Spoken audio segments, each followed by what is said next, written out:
What is the future of C-level and board networking in the post-pandemic environment? The game has changed.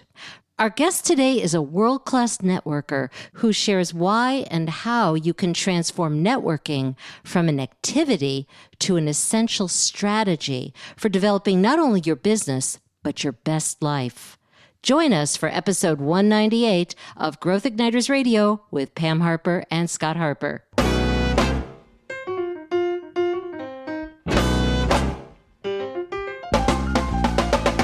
This episode is brought to you by Business Advancement Incorporated, enabling successful leaders and companies to accelerate to their next level of success. On the web at businessadvance.com. And now, here's Pam and Scott. Thanks, Chris. I'm Pam Harper, founding partner and CEO of Business Advancement Incorporated. And sitting right across from me, as always, is my business partner and husband, Scott Harper. Hi, Scott. Hi, Pam. It's great to join you again for another episode of Growth Igniters Radio.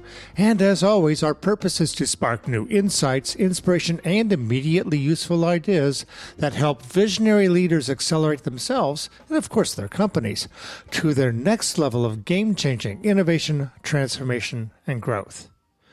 Now, Pam, as we speak with CEOs and C-suite leaders and corporate directors these days, it becomes increasingly clear that the new world of work that's evolving in the wake of global COVID-19 pandemic hinges upon developing relationships with a wider variety of people than ever before. This has become a real game changer. It certainly has. And now it's not only that. More top leaders are reimagining what it now means to live their best life beyond work. Yeah. We exist in more than one dimension. And we want to establish more meaning and a lasting positive legacy in many ways. And that's why we're glad to be speaking today with someone who is constantly creating and developing new relationships to do exactly that. He is world-class networker Jack Killian, a highly successful entrepreneur, global business pro, consultant, educator, and author of the book Network All the Time, Everywhere with Everybody. Jack earned degrees from Yale and MIT, providing strategic consulting to Fortune 500 organizations while with McKinsey & Company, and during 40 entrepreneurial years of starting and selling a variety of companies, 10 to date. Wow. Yes. He's served as a publisher, horse breeder, fund manager, and builder of a variety of programs designed to help businesses grow. His latest enterprise is Street Smart Entrepreneurs, which provides an abundance of resources for founders in all stages, as well as corporate leaders who want to channel an entrepreneurial spirit in their company. Jack, welcome to Growth Igniters Radio. Thank you very much, Pam and Scott. It's really great having an opportunity to share thinking with your audience. Oh, we're so glad we can do this with you. So, we had a chance to read your book, and what's interesting is you have this whole background of how you came into network. I mean, let's face it, networking is something we've all been doing. It seems like forever, but you say in your book that you share that you weren't always consciously aware of networking.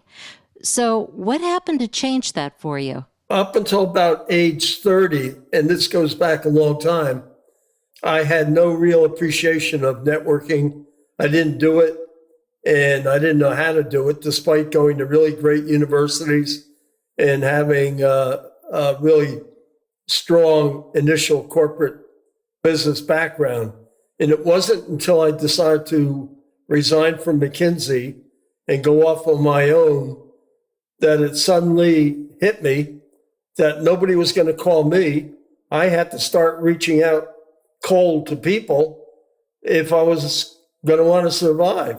So, the change in my philosophy and my energy that I devote to networking was really triggered by an urgent need. When I started my first new company, which was aimed at raising venture capital for other entrepreneurs, I had no background, no track record, no investor contacts, no money of my own to invest, and no entrepreneur clients. So unless I really start reaching out to people and begin developing relationships, I would have no shot. And that's a bad option. So it was necessity that drove me to start doing it. And I've been doing it ever since. The question is here, Jack, people use the term networking all the time. Oh, I have to network, I'm networking. But it seems that different people can mean very different things and can approach networking in really different ways. So let's clarify, when you're talking about networking, what do you mean? How do you approach it? Well, I approach it as a fundamental part of my daily life, my daily routine. It's way, way, way more than going to some events, exchanging business cards, and maybe following up with a few people. I think it means meeting people every day, both randomly and by targeting them in all kinds of ways, in person, online. And after you meet people, you're looking every time you meet somebody new to find significant finger holds, which are the areas where you might have something in common that you could work on taking advantage of. And if you live to be 80, and if you meet 10 new people a day from the time you're born, and I think that's a pretty modest assumption, you're going to meet 300,000 people about in your lifetime. So you can't stay in touch with all of them. You have to constantly be prioritizing your contacts. And that's different stages in your life. You'll have different core contacts that you want to be working with. And I think most people make the mistake of looking at networking from the point of view of what they can get out of it. I think you have to look at networking as, what can I do to add value to whatever you're trying to accomplish, either personally or professionally. So I think it's about adding value, being helpful, and you have to have a long-term strategy for networking, because any valuable relationship is going to take time. I have like my own Jack 1-year rule, and I think anything significant, starting a new business, really building a new relationship. When I was in the horse racing business, breeding a mare and getting the baby, anything significant takes usually at least a year. So this is not a short-term process. And a lot of people misconstrue who benefits from your networking, for example. A lot of people think it has only to do with helping the organization they're with, maybe build some sales or something. I think there are 4 beneficiaries to whatever networking you do. I think you benefit personally. I think you benefit from your career point of view. I think you certainly help the development of the organization that you're with. And the 4th one that very few people think about is your networking can have a powerful impact on your family members and on your friends. So when I coach people about networking, I tell them, if you decide not to do this, that's up to you, and you'll suffer whatever the consequences are. But the fact that you're not doing it really means you're shortchanging your family and your friends. And I've had an opportunity through my networking efforts to really impact my family and my friends big time. So I think this is a huge strategic way to spend time. It is. It's interesting, and we'll go into this more in the second segment for sure. But I'm curious, how did you come to this very different way of thinking about networking from that typical transaction with passing cards to what you've just described? What was the thing that made you think of it so expansively? I think the more I do it, the more I think like that. I'm not sure what my thinking was 40 years ago. But I've been on my own for over 40 years now, and I've been in a lot of different situations, a lot of different companies, a lot of different parts of the world. And every situation has its own unique circumstance. Mm-hmm. So it kind of came to you over time. Came to me. But one of the things I think that I'm pretty genuine about is I think I really have an interest in other people. And you can't really be successful at networking unless you do have a sense of curiosity and a sense of just being interested in what other people are doing. By asking questions, it's a great way to learn. But the more you start asking questions of a person, the more ideas come to you about how you could really add value to that person. And you tend to lose, a perspective of, I'm only doing this to get something out of it. This is not something you should do to get something out of it. So it's a discovery process for sure. So thinking about networking in the scope of all these years that have gone by since you started, what would you say is the biggest change that you've seen in C-level and board networking? I think there are many more opportunities for C-level and board members to network. There's a lot more organizations they can join that'll help them network more. I think the digital era has opened up the globe for opportunities to network. I network all the time on the internet through LinkedIn and email.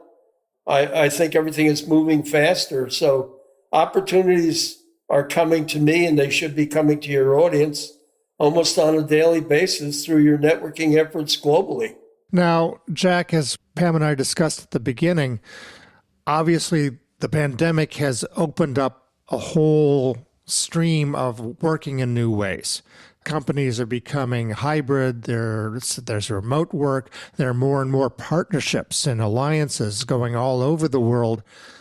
This has to put pressure on leadership to create relationships and use networking philosophy in a new way. What do you see as the future of networking at the board level and the C-suite level? I think at that level, networking has to be viewed as a real strategic tool.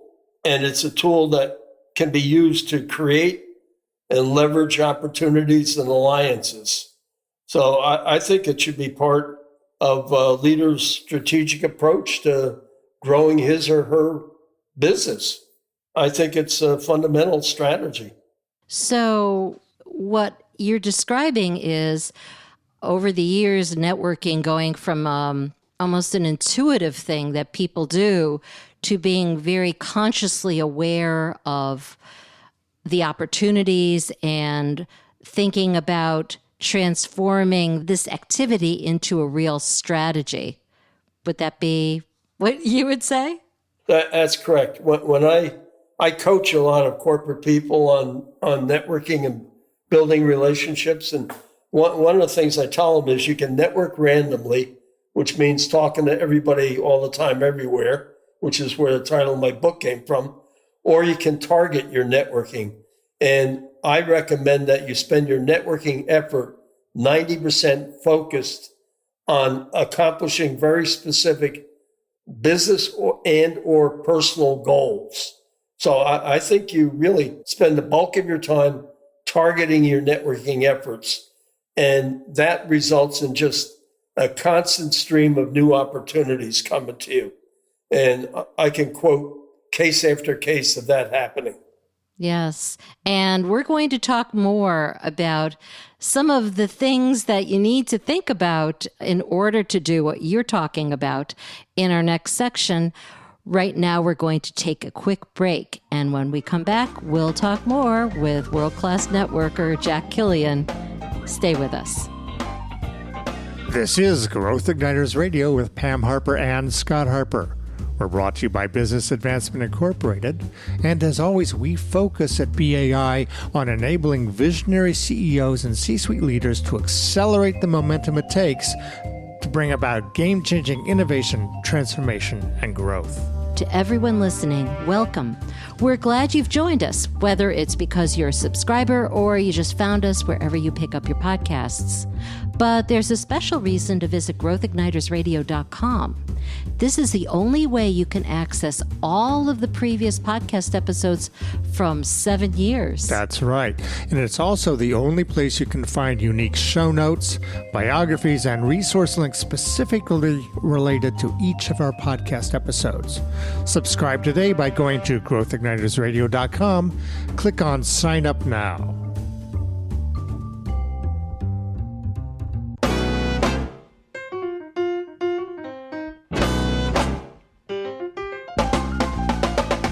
welcome back to Growth Igniters Radio with Pam Harper and Scott Harper. Today, Scott and I are speaking with Jack Killian, master networker and author of the book, Network All the Time, Everywhere with Everybody, about the future of networking, especially at the board and C-suite level. Jack, how can people find out more about you and about your work? They could go to our website, which is www.streetsmartentrepreneurs.com with a hyphen between street and smart, or they can email me at jack@streetsmartentrepreneurs.com, again with a hyphen between street and smart, or my phone number is 908-507-9879, and I live and work in New Jersey. Okay. And you can also find out more information and links for this episode by going to growthignitersradio.com, episode 198, and scrolling down to resources. So, Jack, you've spoken in the first segment about the fact that there are some different kinds of thinking that we have to do in order to be most successful in transforming networking from this activity that people just don't enjoy doing to truly a transformational strategy for not just business, but for living your best life. And you and I spoke before this episode about all the myths that there are about networking. So let's have a little fun with that. Let's start with talking about some of the myths around these limiting beliefs that are so common. How about one that goes, at my level, I just don't have time to network. It's a waste of time. You've probably heard that a lot, right? Hear it all the time. And of all the reasons not to network, I think that's about the world's worst. My philosophy is if you don't have time to invest in building relationships that will help your organization and your personal family and your own life, what better way do you have to spend your time? I think it's essential, and I think networking can actually save you massive amounts of time. For example, we live on a 50-acre farm in New Jersey that we bought 35 years ago, and it was on the market as an estate sale, and my wife and I were able to get a 30-day window to match the highest offer that the executors would receive on the property. So we had, once they received an offer, we had 30 days to raise 100% of the money to buy a 50-acre farm in New Jersey. And we accomplished that by very targeted networking. There was no other way I could have done that without having a goal, without targeting who could help me accomplish that goal, and then making the connection, building the relationship based on trust, and getting the money within the 30-day limit. So it's a huge time saver, not a consumer of time. So this was very conscious on your part. I mean, you mapped out how you were going to reach people. What if somebody says, but I don't know these people? What am I supposed to do? Pick up the phone? Are they going to take my call? What's going to happen here? What's your thought? I think many of the major things that I've accomplished, both personally and in business, I've accomplished with cold calls. And I hate cold calling. Everybody hates cold calling. I procrastinate like everybody else. But if you have a goal that is super important to you and it's urgent, so you have to do something about it, that will force you to make cold calls. And if you make the cold connection correctly, I think you can bat 100%. I think you can get through to virtually anybody you want to get through to if you're creative about it, and if you're not trying to sell something. If you're looking for help, or you're trying to share information, or you want to talk about a win-win opportunity that might be worth pursuing jointly, you can get to anybody, and I mean really anybody. I've used cold calling, for example, to get to 3 presidents of the United States, President Nixon, Jimmy Carter, and Obama. I've used cold calling to raise money to buy our farm. I cold called the Secretary of Agriculture in Washington, D.C., but I really thought through what the call was. I was calling, looking for help, guidance, and how do you raise money to buy a farm. And I try always when I'm cold calling to make it a win-win situation. So the win-win on that call was we both had the same objective of preserving a farm as farmland as opposed to having it turned into another housing development. Okay, so you look for the mutual benefit. And when you have that, it's no longer... You're not selling. Yeah, you're not selling. Well, you have to have some research behind you to do that, too. So it's not a spur-of-the-moment thing, for sure. No, but all your listeners are smart, savvy, creative people. Of course. They can think through in any situation what the win-win is. Right. Absolutely. That's good. Now, let's go into another set of myths, and they fall into a family of it's not worth it. I don't benefit. There's no advantage to this. I don't have to. I don't go to events to network. I don't network. People don't have to. What do you say about that? I think you're shortchanging your career and your life and your company substantially by not doing this.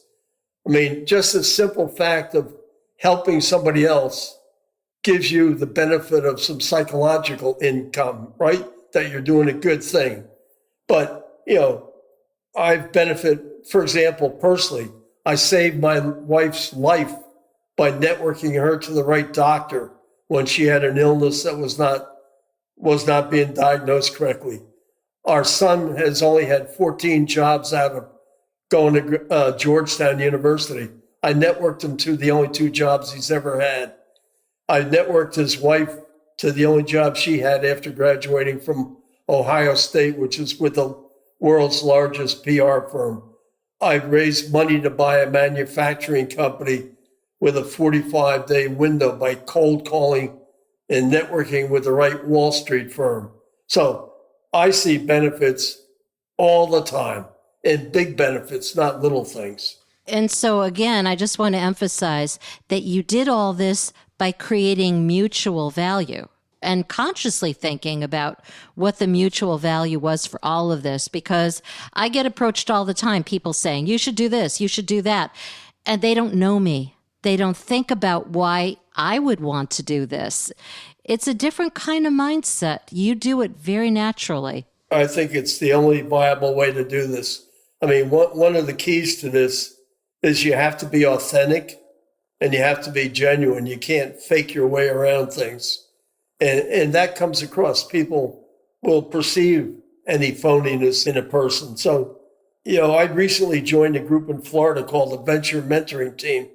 And there's about 165 people like me, men and women, pretty semi-successful, experienced business leaders who are volunteering their time to mentor other startup and early stage companies. I get enormous benefit out of doing that. I'm building great relationships with 165 other successful people. By looking at these new ventures on almost a daily basis, I'm getting exposed to what's coming, what's on the horizon, what new things people are trying to do. So there are benefits of all kinds when you do this the right way. So let's take another family of myths. Somebody will say, well, my network is already robust. My organization's already doing great. Others in my organization can do that. Why do I have to do that? What do you say to that? I think as the leader of an organization, I think you should be the role model. I've coached in a lot of organizations where the policies or the culture of the organization actually discourages networking.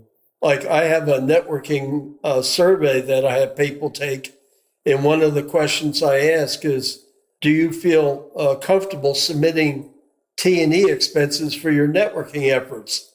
And 75% of the people say no, they don't feel comfortable submitting a tab for breakfast or lunch when they're out meeting people. So I think the leader of an organization's got to set the example. I think networking should be considered in the hiring process. Absolutely. I think if all candidates are equally good, they got good education, good work backgrounds, I think a factor that could separate them is their ability to meet people, create opportunities, and create relationships that will benefit the organization. So I think the leader should be finding ways to help his people sharpen their skills. Absolutely. And let's emphasize that this is not just going outside of the organization, but networking skills inside an organization, between groups, between functional areas, is such an incredibly important function. And leaders who encourage that and mentor that are going to get so much more out of their entire company. Totally. I think everybody needs to be focusing some of their energy on internally networking. That's a way to break down the silos that exist in almost all organizations.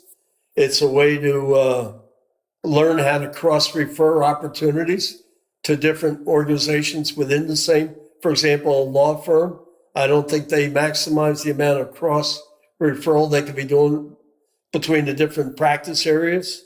I think it really improves the culture of the organization. And if you have a better culture, you have a better performing team of people. So definitely have to network internally. Yeah, there's one more myth that I want to quickly touch on, and we can talk about this more in the next segment, which is, I don't ask for help. I don't ask for help. I have heard CEOs say that more to me lately than anything else, is I don't ask for help. I shouldn't ask for help. They feel that they would be perceived as weak.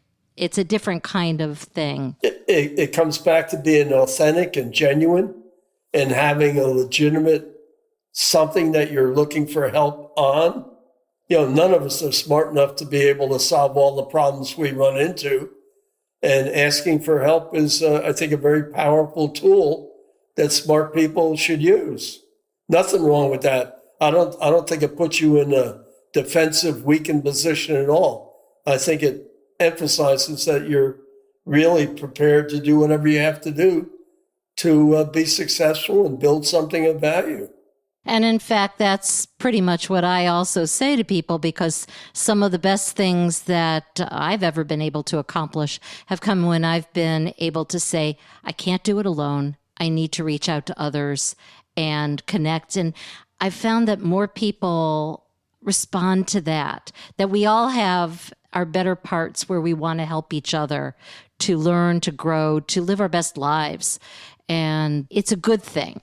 So we're going to take another quick break. And when we come back, Scott and I will speak more with Jack Killian, master networker and author of the book Network All the Time, Everywhere with Everybody, about immediately useful ideas for strengthening C-level and board networking in the future. Stay with us.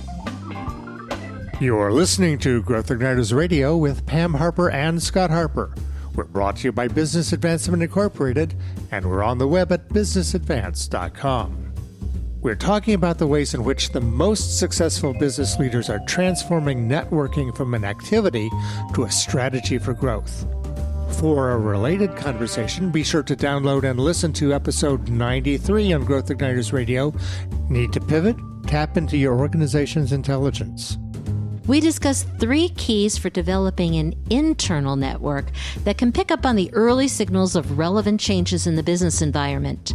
This can help position your organization to be able to adapt and respond as quickly and effectively as possible. It can also help you take full advantage of emerging opportunities ahead of the pack. To download and listen to this conversation, go to growthignitersradio.com, select episode 198, and click on the link under Resources. And to learn more about how we've helped others, go to businessadvance.com, Client Results.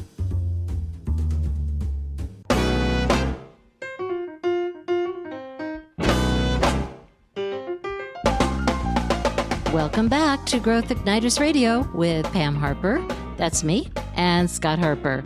Over the last 2 segments, Scott and I have been speaking with Jack Killian, master networker and author of the book Network All the Time, Everywhere with Everybody, about the future of networking, especially at the board and C-suite level. Jack, remind us again how people can find out more about you and your work. My website is streetsmartentrepreneurs.com with a hyphen between the street and the smart. My email is jack@streetsmartentrepreneurs.com, again with a hyphen. My phone number is 908-507-9879. And I'd love to hear from anybody listening to this great podcast and seeing if there's any way I can add value and be helpful. Yes. And remember that you can also find links and other information by going to growthignitersradio.com, episode 198. Scroll down to resources, and you can see that Jack really lives. He walks the talk when it comes to networking. Let's talk about some immediately useful ideas for strengthening networking, C-level and board networking for the future. What's your first idea? Well, it's tough to narrow it down to 3 or 4, but not in any order of priority. I would say idea number 1 is to get really much closer to your key clients and really get to know them and understand them personally and professionally. And then be constantly looking for ways to add value to them and keep asking, how can I help? And sometimes when I coach at major accounting firms, one of the little, or law firms or other types of organizations, one of the little exercises I do is I give them a sheet of paper listing a half a dozen of their partners on the sheet of paper, and then different columns where I ask them to write down the partner's wife's name, how many kids they have, what are the names of the kids, what kind of dog they have, where did they go to college, what clubs do they belong to. And almost, very few people can fill that out, even for their partners in the same firm. And I've been starting and running businesses for over 40 years. I've dealt with some of the major professional services firms in the world. And I've never yet, up until today, had anybody from any of those organizations, great organizations, pick up the phone and call me and say, Jack, how can we help you grow your business? But if I'm a little bit late on paying an invoice, they'll call me. How come the check's not in the mail? So get close to your clients and find ways to add value. And if you're on a board of another organization, get close to your board members. They're likely to be able to really leverage your own efforts and get to know them and find ways that you could create mutual opportunities together. So that's one idea. Second idea. Wait. Let's just hold on to this idea for a moment. I just want to emphasize some things you said that were very valuable here, which is we have to go beyond just simply working with people to getting to know others as people. I mean, that's what relationship. This is something that in our busy world, and especially when people are on Zoom or they're dispersed all over the world, even in the smallest companies, people are not right on top of each other. We need to take the time to be, more relationship oriented and not just saying, okay, task done. I got that out of the way. It's something that is a game-changing mindset.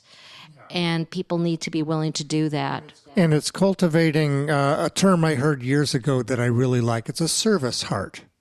So it is finding it within yourself to serve others. And 1, it feels good. And 2, it creates a strong bond so that there's a reciprocity that grows. And reciprocity, whether you're dealing within your business, your organization, with other partners outside, that's the thing that really creates value for everybody. Mm-hmm. Now, let's hear about this idea number 2. Idea number 2, we've already touched on, which is the importance of networking internally at all levels. I think the leaders of Fortune 500 companies should be networking with people at the lowest level in their organization. And there are ways to do that, just riding the elevators up and down or walking out to the parking lot. Or I learned a really valuable lesson many years ago when I was at my busiest. I was running 4 different companies, 2 magazines, a manufacturing company, and my horse racing business. And I went into Country Music Magazine one day and I went in my office, shut the door, and start working. And my partner came in and he opened the door and he said, Jack, who the heck do you think you are? I said, Spencer, what do you mean? He said, you come in here every day acting like you're the busiest person in the world. You walk in, you go right in your office, you start doing whatever you're doing there, and you never take time to say hello to anybody in the company. I said, Spencer, give me 5. That's the most important lesson I may ever learn. So since then, in any organization I'm in, I walk around the place saying hello to people. When I owned my manufacturing company, every Friday afternoon, I'd randomly pick 4 or 5 people from any part of the organization. We all go out to lunch at a local diner.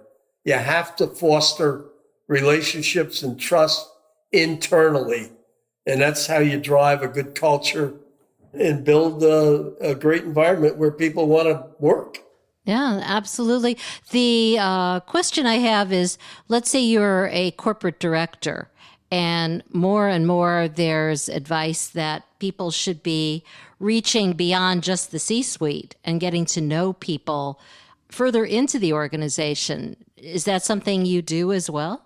Totally. I want to know, to the extent possible, everybody who's working in my company. And I really want to know. When I had the manufacturing company, we had a fair number of Hispanic people working for us. So I created a program. First of all, I went to a county college and learned how to speak Spanish so that we could feel closer to each other. And then after work, I started running classes for the family members of our workers to teach them English as a second language. Oh, my goodness. If you really want to get a high-performing organization where you have everybody pulling in the same direction, you got to put a fair amount of effort into building those relationships. So you're talking about whether you're CEO, C-suite, and especially on the board as well, going beyond this is just a thing I do to really getting to know people. Totally. I've been on some major boards of public companies, and I went out of my way to build alliances with the other board members. And if I went to visit them in their company, I'd ask them to take me for a walk around their organization so I could get a sense of the culture and how they deal with their people. And it's all about constantly helping each other, educating each other, offering ideas. It builds momentum. Okay, Jack, let's have a third practical idea for how top executives can build a future of networking. I'll lump 2 things together. One is to spend 90% of your networking time strategically focused on accomplishing very specific goals. And then a satellite to that is I think everybody in your audience should get in the habit of making at least 3 connections of people they know, people in their network. I think you should connect at least 3 sets of people together every week and get in the habit of putting people together. That's one of the single best ways you can help other people. And this is going to be something that even in this hybrid workforce, widely dispersed kind of world, that we could still do? Absolutely. Is it because of Zoom? Yeah, Zoom is a big part of that. Yeah, I connect people all the time on Zoom. For example, this morning, before I got on this call, I connected a friend of mine who's in the video business with a law firm, because I think the law firm, instead of having these terrible written profiles about their partners on their website, they should have videos. And my friend would be a very good guy to do that. So I suggested to my friend that he focus on the law practice as a niche target audience and offer to do one law firm for free to demonstrate the impact. So I very happily connected them together. I'm not going to get anything out of it other than I'm helping 2 friends that I think will benefit significantly from the idea. Creating that mutual value. And of course, we don't have time to go into it now, but just to touch on this, you are a world-class networker here, and you have relationships all over the world. So to the people who talk about growing globally and the increasing need for us to be able to connect, the way in which you're talking about networking, transforming it into a relationship and not an activity, is going to be more and more important, it sounds like. For sure. This is not about doing transactions. This is about building long-term, win-win, hopefully, relationships. Okay, well, this is a fascinating topic. It's one that is only going to become more important, and we really appreciate your time. Any last thoughts about this that you'd like to leave us with? Well, I'll give you one last example of global networking. About 10 years ago, I got approached to connect on LinkedIn by a guy who said he was with the UN. And I couldn't really tell whether he was legitimate or not. So I shot him back an email. And I said, next time I'm in a city, let's have lunch. So he got back to me. He said, let's have lunch at the UN delegates room. So I knew he was with the UN. And we've been developing a relationship for 10 years. That hasn't really borne any specific fruit. He called me this week and he said, would I be interested in creating programs for young entrepreneurs in Pakistan based on my new company, Street Smart Entrepreneurs? So 10 years later, after putting in a few hours of building trust and confidence and relationship, I now have an opportunity to create a whole new business helping grow entrepreneurs in Pakistan. That's a great story. Wow. We'll look forward to hearing more about that. Jack, thank you again for being our guest on Growth Igniters Radio. Thank you. This was awesome. That's terrific. And Jack, again, thanks. And thanks to you out there for listening to Growth Igniters Radio with Pam Harper and Scott Harper. To get show notes for today's conversation and resource links, go to growthignitersradio.com, select episode 198. Until next time, this is Pam Harper And Scott Harper. wishing you continued success and leaving you with this question to consider. So what are your top priorities now and projecting into the future? How can you transform your networking from an activity into an essential strategy for finding new opportunities for your business and for living your best life?